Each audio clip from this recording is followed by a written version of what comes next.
قادیانیوں نے اپیل کی تھی، قادیانیوں نے وفاقی شرعی عدالت میں.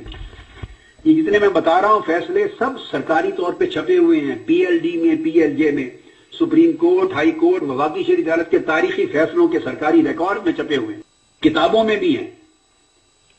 1984 میں وفاقی شرعی عدالت میں قادیانیوں نے اپیل دائر کی کہ ہمیں ہماری عبادت گاہوں کا نام مسجد رکھنے سے روکا جا رہا ہے، ہمیں کلمہ پڑھنے سے روکا جا رہا ہے، اذان سے روکا جا رہا ہے، وغیرہ وغیرہ. جو شاعر اسلام تھے ان کے استعمال کی اجازت دی جائے. ہم غیر مسلم ہیں، ہمیں ڈکلیئر کر دیا مائنورٹی، ٹھیک ہے، درست ہے، لیکن بطور غیر مسلم اقلیت ہمیں مذہبی آزادی دی جائے. اس میں مداخلت کیوں کی جا رہی ہے؟ مذہبی آزادی دی جائے، یہ ہمارا مذہب ہے، ہمارے شاعر ہیں، تو ہمیں اجازت دی جائے، اس میں مداخلت نہ کی جائے. یہ آئین ہے پاکستان کا. یہ کیس تھا، اس پر پورے ملک کے یہ سارے علماء پیش ہوئے چوٹی کے. جب یہ پیش ہوئے، پوری سماعت ہو چکی، تو میں اللہ کو گواہ بنا کر بتا رہا ہوں، لا الہ الا اللہ محمد رسول اللہ، یہ سارے شکست کھا گئے. اب یہ اندر کی سٹوری ہے، میں آپ کو آج اندر کی بات بتا رہا ہوں. اور قادیانیوں کی اپیل کو خارج نہیں کروا سکے اور اپنی تصدیق کروا لی. اس میں وہ تحفظ ناموس رسالت والے بھی تھے، تحفظ ختم نبوت والے بھی تھے، علماء دیوبند بھی تھے، اہل حدیث بھی تھے، اہل سنت بھی، سارے تھے. عدالت کے جو سوال تھے جو قادیانیوں نے اٹھائے تھے، ان میں سے کسی ایک کا بھی جواب نہیں دے سکے. جو عالم صاحب جاتا عدالت میں تو وہ اس کے دعوی نبوت کا قصہ چھیڑ کے بیٹھ جاتا. اس نے دعوی نبوت کیا، لا نبی آبادی، خاتم النبیین، جو دعوی نبوت کرے وہ کافر مرتد ہے اور لہذا یہ مسلمان نہیں ہے. وہ عدالت کہے بھئی یہ مسئلہ زیر بحث نہیں ہے، یہ 1973 کے آئین میں طے ہو چکا ہے بھٹو صاحب کے زمانے سے، پارلیمنٹ کے ذریعے. یہ غیر مسلم اقلیت ہو گئے ہیں. اب اس کا دعوی نبوت کرنا، کافر ہونا، مرتد ہونا، یہ تو عدالت میں زیر سماعت ہی نہیں ہے.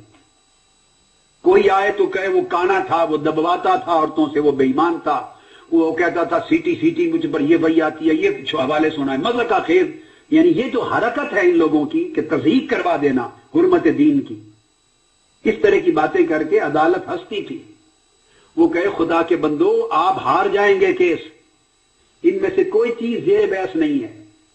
انہوں نے سمپل بات کی ہے، کہا کہ ہم غیر مسلم اقلیت ہیں، آئین نے ہمیں غیر مسلم ڈکلیئر کر دیا، ہم بطور نان مسلم مائنورٹی اپنی مذہبی آزادی مانگ رہے ہیں کہ ہمیں یہ ہمارا مذہب کہتا ہے، ہمیں اس کا اختیار ہونا چاہیے، اس کو مداخلت کیوں کرتے ہیں؟ اس پر دلائل دیں ازرو شریعت کہ یہ الفاظ وہ استعمال کر سکتے ہیں یا نہیں اپنی مذہبی آزادی کے طور پر.